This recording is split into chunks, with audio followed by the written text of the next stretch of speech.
This is a better GTR from Honda.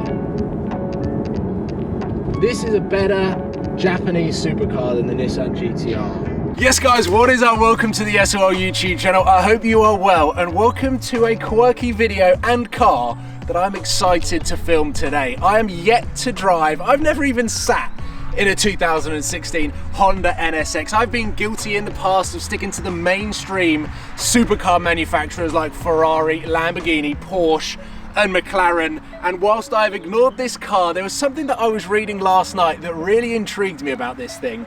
When the Honda engineers were developing this car, they went out and bought a Ferrari 458 Italia, which was the benchmark mid-engine supercar, a Porsche 911 Turbo S, which is the ultimate daily supercar, and an Audi R8 V10 Plus, which has one of the best engines ever.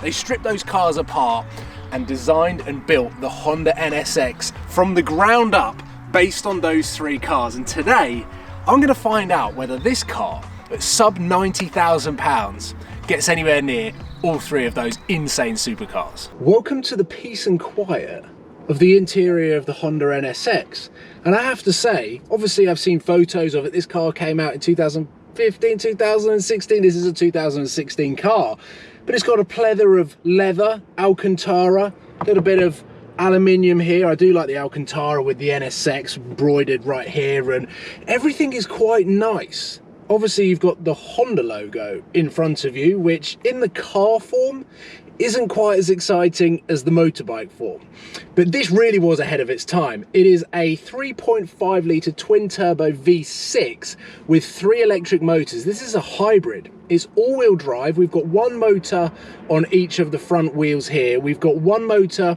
powering the rear wheels, as well as the engine powering the rear wheels. But check this out.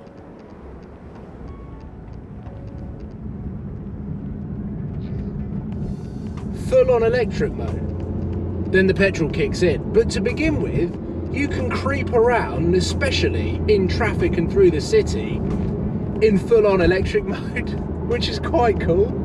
And I think Honda really have nailed their characteristics. I've basically spent the last 10-15 minutes driving to some of these picturesque roads just so that I can get to grips with this car before I try and dump my brain and first impressions on you as to what I'm experiencing in this car. But my first real impressions are the wing mirror view is amazing. You look here and you've got these really aggressive angular air vents just streaking down the side of the car. The wing mirror shape themselves makes you feel like you're in a super wide car. This is the same width as an Audi R8 V10 Plus, so it can definitely fit on the British B roads.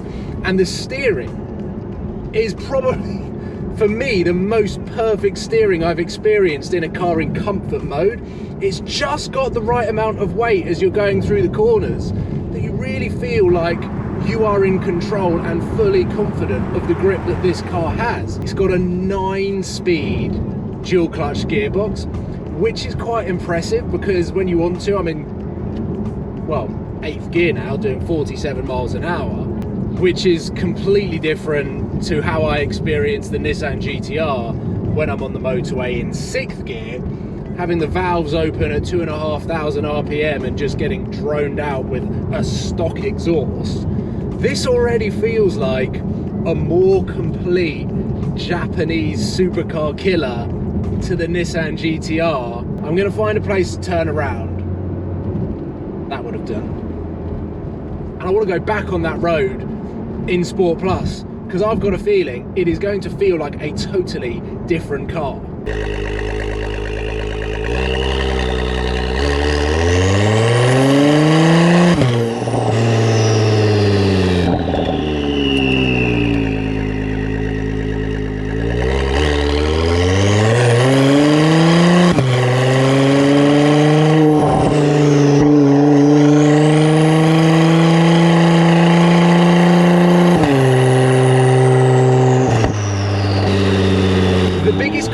That I've heard today from collecting this car down at VVS, where it is for sale for around £86,000, we'll get onto the price point in a little bit, is they say it's a baby 918. And they really believe that. They say that the cornering speeds, the acceleration, the fact that it's four-wheel drive but such a capable supercar that you can enjoy on a daily basis ticks so many boxes that they feel like it's a baby 918. Isn't the baby 918 a 911 Turbo S?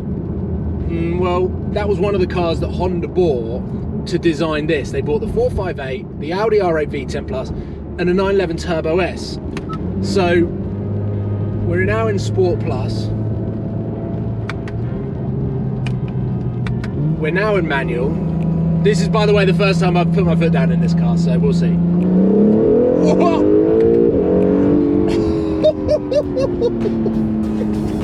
I was not expecting that. Oh my God, that thing just pulls like a train. It's actually got good sound as well. I think that's pumped into the interior. Oh, wow. I was impressed from a usability point of view, just how practical, smooth the suspension was. And we're now in Sport Plus. Everything's firmed up, become that much more responsive. It's much louder inside the cabin. And my God, is this a fast car. I was not expecting that. Not when you look down at the steering wheel and it's got a Honda badge on it. This is a proper supercar.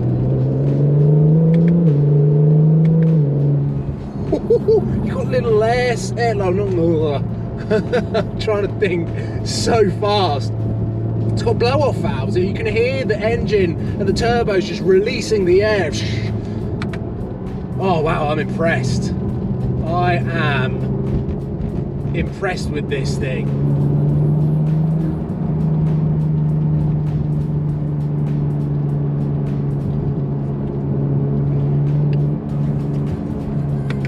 Okay, we're coming into a 40 mile an hour, so I'll calm it down a little bit, but wow, that has got some it's more aggressive than an Audi R8 V10 Plus because it's hybrid. It's got the turbos, but that gap in between whilst you're waiting for the turbos to kick in is substituted with electric torque, which is just instant. So its acceleration, 0 to 60, it starts with a 2. It's around 2.9 seconds, so about the same as my Nissan GTR, but this looks way cooler. I think this looks really futuristic, even though it's now 5 years old.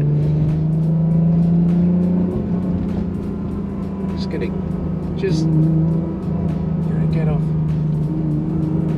open the road up just so that I can see where I'm going, because I do feel like this munches tarmac better than my GTR.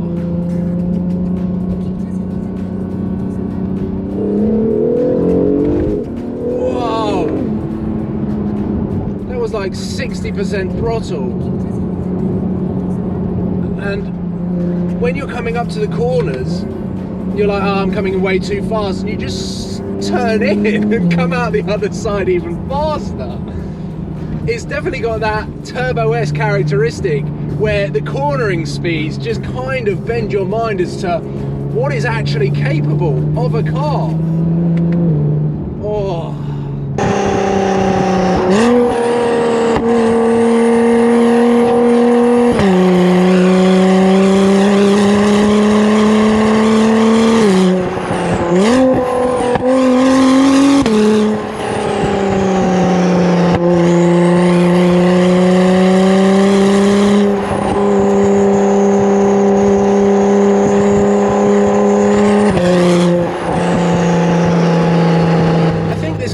Discounted by a lot of people because the options that you have when you're spending £100,000, there's so many cars that you can buy that why would you go and spend that sort of money on a car that's got a Honda badge?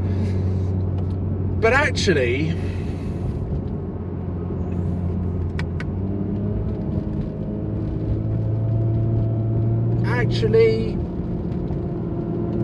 would I buy this over an Audi R8 V10 Plus?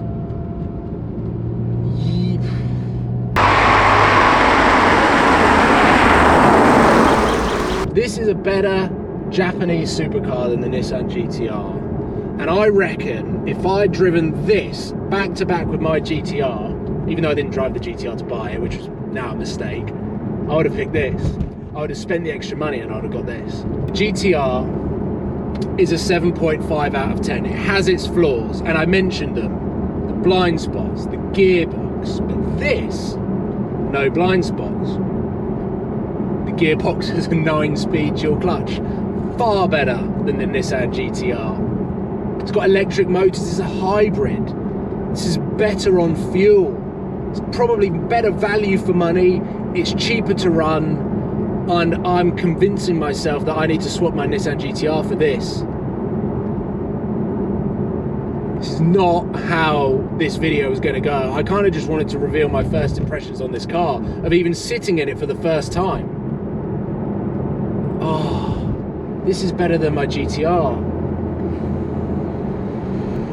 Oh no, I was just about to do all of the modifications. I've got an exhaust, wrap, wheels. I would much rather road trip this car.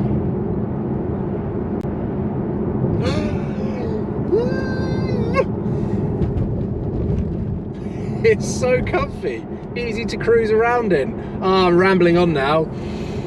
Let me know in the comments, please. Let me know what you think. I'm so lost now. I don't know where I am, but oh, wow. Wow, this car has completely changed my world. This ticks so many amazing boxes. This is the way that I leave the end of the video. Let me know in the comments. Oh man. I'll see you soon, guys.